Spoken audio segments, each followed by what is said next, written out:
La plupart des gens pensent connaître la Jordanie avant même d'y avoir mis les pieds. Ils pensent à une seule image. Un canyon étroit, des parois de roches rouges, et tout au bout, une façade sculptée qui brille comme un secret. Pétra. L'antique cité rose. Une merveille du monde. Un monument tellement iconique qu'il semble suffire à lui seul à expliquer tout le pays. Mais la Jordanie, ce n'est pas seulement Pétra. Ce ne sont pas seulement des ruines, des temples et des tombeaux taillés dans la falaise. La Jordanie est quelque chose de plus profond, de plus ancien, de plus rude, et bien plus humain que ce que la carte postale laisse deviner. Au-delà des pierres antiques se cache un pays de désert qui semble sorti d'une autre planète, de mers où les corps refusent de couler, de villes où s'empilent les strates d'empire et de survie, et une nation qui a appris à tenir bon dans l'un des paysages les plus exigeants de la planète. C'est un pays où l'eau vaut plus cher que le silence. Où des prophètes, des marchands, des soldats, des moines, des empereurs et des réfugiés ont tous traversé les mêmes vallées. Où des civilisations se sont élevées, non pas parce que la terre était facile, mais parce qu'elle se trouvait au point de rencontre des continents, des croyances et des routes commerciales. La Jordanie, c'est l'endroit où le Moyen-Orient se resserre en un couloir de mémoire. Un lieu entre l'Arabie et la Méditerranée, entre le désert et le fleuve, entre le monde antique et les fractures du monde moderne. Vue d'en haut, la Jordanie peut sembler presque austère. Des plateaux ocre et bruns, des escarpements, des vallées sèches, de la poussière, de la pierre, de vastes étendues où le regard cherche du mouvement et n'en trouve presque pas. Au premier coup d'œil, on pourrait la croire vide, mais ce vide est trompeur. La Jordanie fait partie de ces pays qui récompensent la patience. Elle ne vous submerge pas immédiatement d'abondance. Elle se révèle par contraste. La roche et la foi. La ruine et la résilience. L'hospitalité et la dureté. Une géographie sacrée face à un climat impitoyable. Plus on reste, plus le pays commence à parler clairement. La géographie a toujours dicté le destin de la Jordanie. Elle se trouve au cœur du Levant, bordée par la Syrie, l'Irak, l'Arabie Saoudite, Israël et les territoires palestiniens, avec une étroite ouverture sur la mer Rouge du côté d'Aqaba. Cette position a donné de l'importance à la Jordanie bien avant que l'État moderne n'existe. Des armées y sont passées. Des caravanes y ont transporté encens, cuivre, soie et épices. Des pèlerins y sont passés aussi. Le pont terrestre entre l'Asie, l'Afrique et le monde méditerranéen traversait directement ces montagnes, ces oueds et ces déserts. La Jordanie n'a jamais été seulement une destination. Pendant une grande partie de son histoire, elle a surtout été un passage. Et les passages, ça accumule des histoires. Pourtant, ce passage est aussi l'un des pays les plus en stress hydrique au monde. Un endroit où l'installation, l'agriculture et la survie ont toujours dépendu de la capacité à extraire de la vie de ressources limitées. La pluie tombe de façon inégale. Les rivières sont rares. Les étés sont durs. À l'est et au sud, le paysage s'ouvre sur le désert et le semi-désert, où la chaleur et la sécheresse imposent leurs propres règles à la vie. Pour comprendre la Jordanie, il faut comprendre que la beauté, ici, n'est jamais séparée du manque. Le manque a façonné les villes. Il a façonné l'architecture. Il a façonné les routes. Il a façonné la patience des gens. En Jordanie, l'endurance n'est pas une vertu abstraite. C'est un héritage de tous les jours. Amman, la capitale, est souvent le point de départ du voyage, et c'est peut-être le meilleur endroit pour réaliser à quel point les premières suppositions d'un étranger peuvent être fausses. Ce n'est pas une ville qui cherche à montrer un seul visage. Elle s'étale sur des collines de pierre pâle, en expansion perpétuelle, à la fois ancienne et moderne, profondément locale mais marquée par toutes les vagues de l'histoire qui l'ont atteinte. Dans un quartier, la circulation déborde entre cafés, ministères et immeubles d'habitation. Dans un autre, de vieux escaliers descendent vers des rues plus calmes, où le pain cuit avant l'aube et où les conversations s'étirent tard dans la nuit. Des bâtiments blancs et crème grimpent les pentes par couches, donnant l'impression que la ville a littéralement poussé hors de la roche. Amman est l'un des lieux habités en continu les plus anciens du monde. Bien avant de devenir la capitale d'un royaume moderne, elle s'appelait Rabat Ammon, puis Philadelphie sous les Grecs et les Romains, puis une ville de l'ère islamique, puis une ville ottomane, puis le noyau d'un État encore en train de se former au fil du XXe et du XXIe siècle. À la citadelle, tout en haut de la ville, des fragments de ces différentes époques tiennent encore bon. Des colonnes romaines, des traces byzantines, des ruines omeyyades. Le vent qui balaie une pierre ayant vu passer des siècles entiers.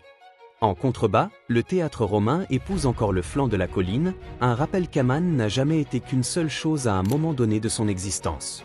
Elle a toujours été un palimpseste, réécrit sans cesse, mais jamais complètement effacé.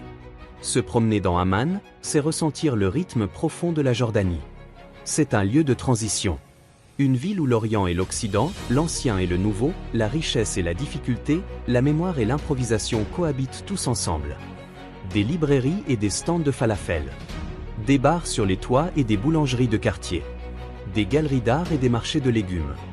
Des minarets et des embouteillages. La ville n'est pas polie jusqu'à la symétrie parfaite. Elle est habitée. Et c'est précisément ce qui lui donne sa force. Amman n'a pas le spectacle cinématographique de Petra, mais c'est peut-être la meilleure introduction au véritable caractère de la Jordanie. Adaptable, en couche, hospitalier, sérieux, et plus coriace qu'il n'y paraît au premier abord. Au nord de la capitale, une autre Jordanie attend. Des poches de verdure, des oliveraies, et certaines des ruines classiques les mieux conservées de la région. Jerash s'élève du paysage avec une assurance qui surprend encore les visiteurs, même la première fois. Des rues à colonnades. Des temples. Des places. Des arcs de triomphe. Des théâtres. Des avenues de pierre qui s'étirent au loin avec une précision presque théâtrale. C'est l'une des grandes villes provinciales romaines, et se tenir ici, c'est comprendre à quel point la Jordanie a autrefois appartenu au monde des empires. Des chars y ont roulé. Des marchands y ont négocié. Des gouverneurs y ont régné. Des foules s'y sont rassemblées, sous le même soleil qui tombe aujourd'hui sur les touristes et la poussière en suspension. Mais même à Jerash, la Jordanie refuse d'être un simple musée à ciel ouvert. Des villages et des quartiers modernes se pressent tout près de la ville antique. Les voix d'aujourd'hui se mêlent au silence des ruines. C'est l'un des motifs qui se répètent dans tout le pays. L'Antiquité n'est jamais mise sous cloche, coupée de la vie contemporaine. Elle reste proche de la surface, sans jamais totalement dominer. Le passé de la Jordanie est visible partout, mais la nation ne vit pas uniquement dans la révérence qu'elle lui voue. Elle vit à travers lui. Il y a ensuite la vallée du Jourdain, un paysage dont le nom seul porte un poids extraordinaire. Ici, la Terre s'effondre brutalement vers l'une des régions les plus basses de la surface de la planète. Le fleuve Jourdain, modeste comparé aux grands fleuves du monde, occupe une échelle spirituelle bien plus vaste que son échelle physique. Pour les Juifs, les chrétiens et les musulmans, cette terre résonne de siècles de récits sacrés. Des prophètes y sont passés. Des empires s'y sont affrontés tout près. Des pèlerins continuent de venir chercher un contact avec des histoires si profondément ancrées dans l'imaginaire humain que la géographie elle-même semble électriser. À Béthanie au-delà du Jourdain, la tradition situe le baptême de Jésus sur la rive orientale du fleuve. Qu'on aborde ce lieu en croyant, en historien ou en simple voyageur, le poids émotionnel est indéniable. Le fleuve, ici, n'a rien de grandiose. Il ne rugit pas. Il coule doucement, presque avec modestie, entre les roseaux et la terre. Mais c'est peut-être précisément là sa force. Certains des lieux les plus déterminants de l'histoire ne sont ni les plus grands, ni les plus bruyants. Ce sont ceux où la mémoire s'est concentrée si intensément que même l'air semble changer. Et puis la terre s'enfonce encore, vers l'une des étendues d'eau les plus célèbres et les plus étranges de Jordanie. La mer Morte. Bien plus qu'une destination, c'est une expérience d'incrédulité physique. Le rivage se trouve à l'une des altitudes exposées les plus basses de la Terre. L'eau y est saturée de sel et de minéraux, si dense que le corps humain flotte presque contre nature. Entrer dans la mer Morte, c'est sentir les règles habituelles de la baignade suspendues en silence. On ne coule pas de la manière habituelle. On s'allonge. On flotte. On prend conscience non seulement de son propre corps, mais aussi de la chimie stupéfiante du lieu. Et pourtant, même ici, sous le tourisme, il y a une inquiétude sourde. La mer recule. Les rivages se déplacent. Des dolines s'ouvrent sans prévenir. La pression environnementale visible ici n'est pas simplement locale. Elle reflète des tensions plus larges autour de l'eau, du climat et de l'exploitation des ressources dans l'une des régions les plus arides de la planète. La beauté de la Jordanie s'accompagne souvent du nombre. La mer Morte est magnifique, presque surréelle, quasi lunaire dans son immobilité, mais elle est aussi fragile. Comme une grande partie de la Jordanie, elle inspire à la fois l'émerveillement et l'inquiétude. Vers le sud, le pays change encore. Les routes commencent à s'allonger. La roche rougit. Le ciel s'élargit. Les habitations se raréfient. Et peu à peu, la Terre s'ouvre sur l'un des déserts les plus extraterrestres de la planète. Le Wadi Rum. Un lieu de montagnes de grès, de falaises monumentales, de dunes oranges profonds, et d'un silence si intense qu'il semble effacer tout le bruit qu'on portait en arrivant. Si Petra est le miracle sculpté de la Jordanie, le Wadi Rum en est le miracle cosmique. Ce désert ne donne pas l'impression d'être mort. Il semble éveillé, dans un langage plus lent. Il existe des paysages qui semblent taillés pour le drame humain, et puis il y a des paysages si immenses que le drame humain y paraît soudain minuscule. Le Wadi Rum appartient à cette seconde catégorie. Les campements bédouins reposent au pied de falaises qui les font ressembler à des pensées passagères.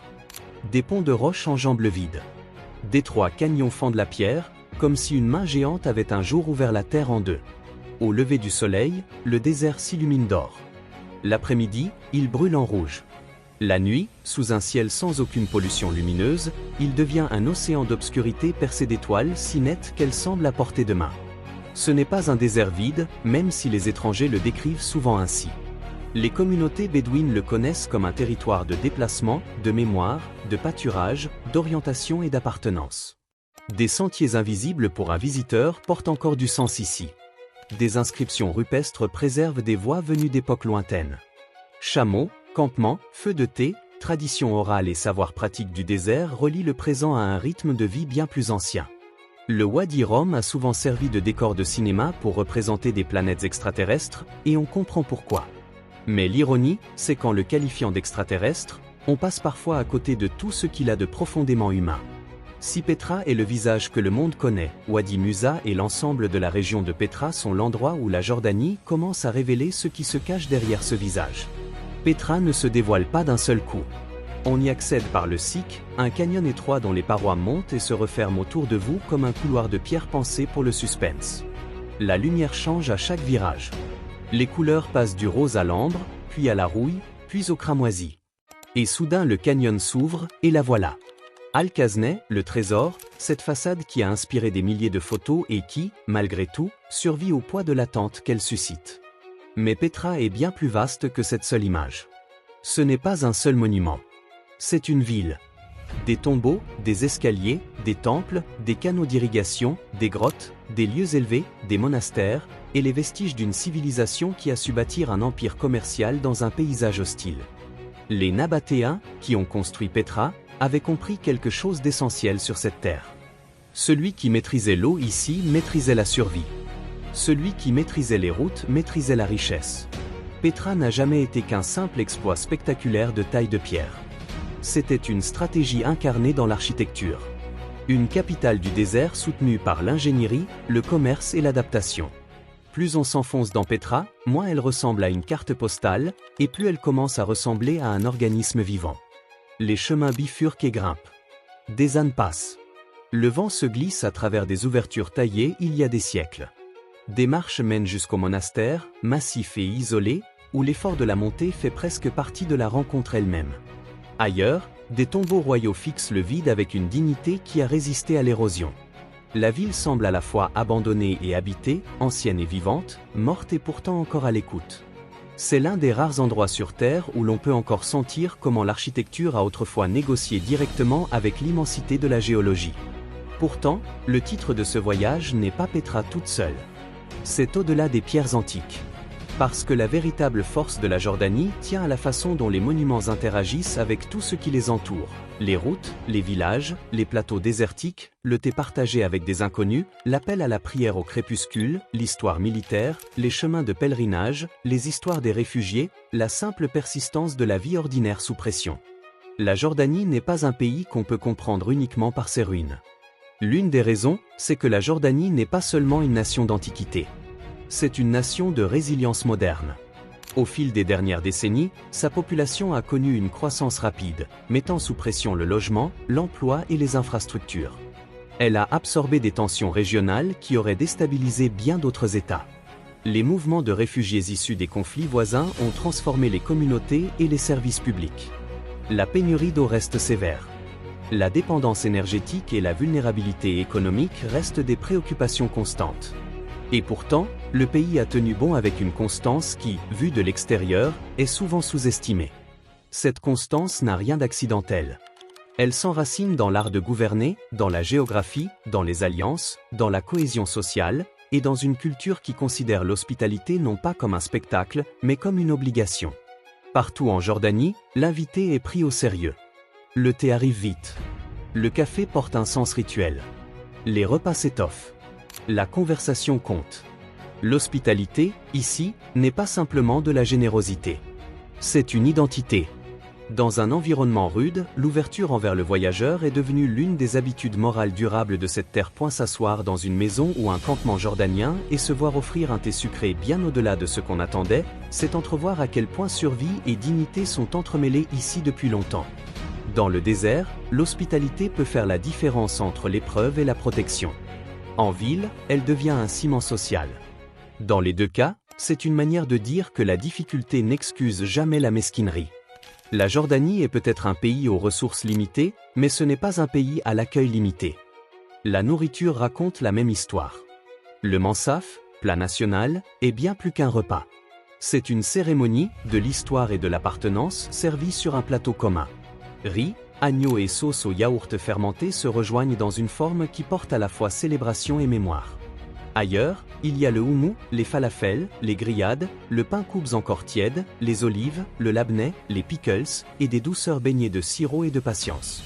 Manger en Jordanie, c'est faire l'expérience du Levant, non pas comme une abstraction sans frontières, mais comme un continuum culturel bien vivant, façonné par la terre, le commerce, les migrations et le soin porté aux autres. Et puis il y a Aqaba, la petite mais vitale ouverture de la Jordanie sur la mer. Après les hauteurs, les vallées et les déserts de l'intérieur, la mer Rouge semble presque improbable. L'eau bleue qui rencontre des montagnes arides. Des récifs coralliens juste au large. Le fret, le tourisme, la plongée et toute la logique des anciennes routes commerciales, condensées en une seule étroite ouverture côtière. Aqaba compte parce qu'elle rappelle que la Jordanie a toujours été plus connectée au monde que son image ne le laisse penser. Ce royaume n'est pas enfermé dans le désert. Il regarde vers l'extérieur depuis des millénaires. Le commerce transitait autrefois par Aqaba et par des routes intérieures aujourd'hui partiellement oubliées des voyageurs de passage. Encens, épices, métaux, textiles et idées circulaient tous à travers de vastes réseaux qui touchaient les paysages jordaniens. Les vieilles routes caravanières sont peut-être plus silencieuses aujourd'hui, mais le pays vit encore de connexions. Avec ses voisins, avec la foi, avec le tourisme, avec la diplomatie, avec la mémoire. L'importance de la Jordanie n'a jamais tenu à sa taille ou à l'abondance de ses ressources, mais à sa position et à sa continuité. Elle sait comment compter, depuis le milieu. Il existe aussi une autre Jordanie, moins visible pour les touristes mais essentielle à l'identité du pays, celle des villages, des terrasses agricoles, des vergers et des rythmes saisonniers, dans les hauts plateaux et les régions du nord-ouest.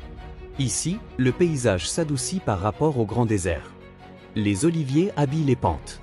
L'hiver peut apporter du froid, et même de la neige dans certaines zones.